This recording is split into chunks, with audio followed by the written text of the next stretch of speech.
It's Thanksgiving weekend. I'm sure for many of us, this is a time when all we can do is enjoy turkey and stuffing and cranberry sauce, and we're watching a football game and we get overstuffed. If that's you, then you're like me, and that was what most of my Thanksgiving was like, in addition to chasing children around the house. But I want to pull us back to an earlier point in American history. In fact, this entire sermon is pretty much a reminder of Thanksgiving in American history. In 1789, a 23-year-old Jewish leader stood before his congregation in New York's First Mill Street Synagogue.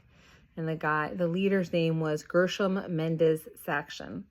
Recognized something profound in America's very first Thanksgiving. He saw it as an opportunity to express both religious devotion and civic commitment. Saxion understood what the prophet Jeremiah taught, and the prophet Jeremiah was speaking specifically to the Jews when they were in Babylonia and struggling to figure out who they were and what to do after being forcibly exiled from their homeland. He said, "Seek the peace and prosperity of the city wherein we dwell." And it wasn't just merely advice from Jeremiah on survival. It was a mandate to actively engage in the broader community. And today, this mandate carries particular weight as we navigate competing obligations to our community and to humanity at large. Our sources speak of different circles of responsibility. And the Talmud teaches specifically, you're to care for the poor before quote, your poor come before the poor of your city. And the Torah yet repeatedly states that we're supposed to care for the stranger reminding us of our own history of being slaves in Egypt. And a medieval French sage highlights this seemingly contradictory statement. And he offers a more nuanced view to help bridge the gap between particularism and universalism in Jewish law. He highlights that the obligation to help non-Jews and Jews alike is both a mitzvah, a religious duty, and a moral imperative. And that for Jews take precedence, there's still a religious and ethical duty to help and support non-Jews. He understands and quotes a verse on lending money, that if you lend money to my people, arguing that while Jews have priority, non-Jews are included in the broader scope of my people. And that importantly, he introduced the principle that once someone comes to you for help, no matter who they are, you should not turn them away empty-handed, regardless of their religious identity. In fact, he establishes a basic universal obligation of direct encounter.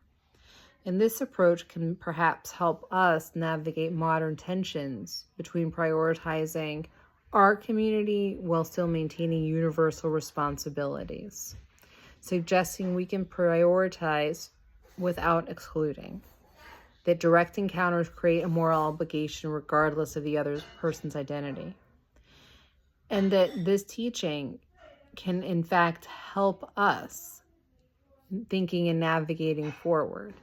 It helped certainly, I think, Gershom Mendes Saxion when he was talking to the Jewish community's brand new founding in the late 1700s in New York about not just participating in the supporting of their synagogue, but being New Yorkers too. It helps us when we think through and recall tragic moments in American history.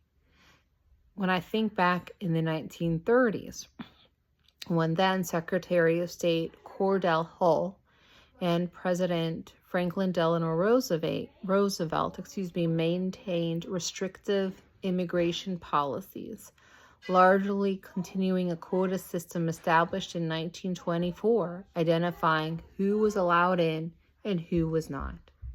When German Jewish refugees sought haven from Nazi persecution, Secretary of State Hall advocated maintaining strict visa requirements and bureaucratic barriers. These visa requirements included getting recommendations from the police about what a wonderful person they were. Can you imagine a Jewish person needing to go to the Gestapo and asking for a recommendation? In 1939, Hull State Department notably advised against allowing MS St. Louis carrying 937 Jewish refugees to dock in the U.S., forcing them to return to Europe. Both Hull and FDR prioritized domestic political concerns and isolationist sentiment over humanitarian interventions. Hull specifically argued that relaxing immigration restrictions could fuel anti-Semitism in America and harm national security. And this policy stance contributed to the U.S. accepting far fewer Jewish refugees than the quota system would have even allowed. Roosevelt defended the policies publicly while occasionally expressing private concerns about Nazi persecution. And when asked about increasing Jewish immigration in a 1940 press conference, FDR cited unemployment and claimed America had reached its absorption capacity. The stark contradiction between Thanksgiving's ideals of religious freedom and welcoming the stranger versus the restrictive immigration policies in the 1930s brings to light something that I think particularly find challenging. FDR and Hull's actions clash with the vision that George Washington had, the vision that Lincoln had when establishing Thanksgiving as a national holiday, and which Sextus celebrated in his very first Thanksgiving sermon. The policies of the 30s betrayed both the spirit of Thanksgiving and the Jewish teachings of Jeremiah, highlighted even further by Meiri about seeking peace and prosperity for all. And while Thanksgiving proclamation spoke of gratitude for American freedoms, the administration's actions denied those same freedoms to desperate refugees. Today, Jonathan Haidt observed that we face similar tension between moral visions. One value coherent communities and loyalty to own, and another focusing on shared humanity. America offers uniqueness. America is a place which I think has a capacity of freedom and care.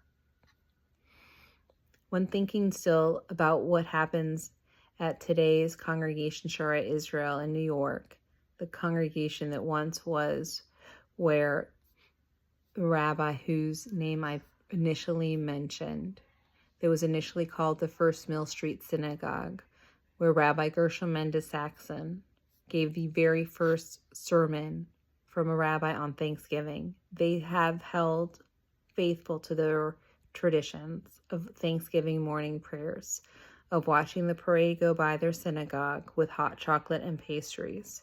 This tradition connects us to his very first sermon, challenging us to live up to its ideals, challenging us to remember to speak and engage in gratitude and action to all who come to us in need, beyond our immediate circle.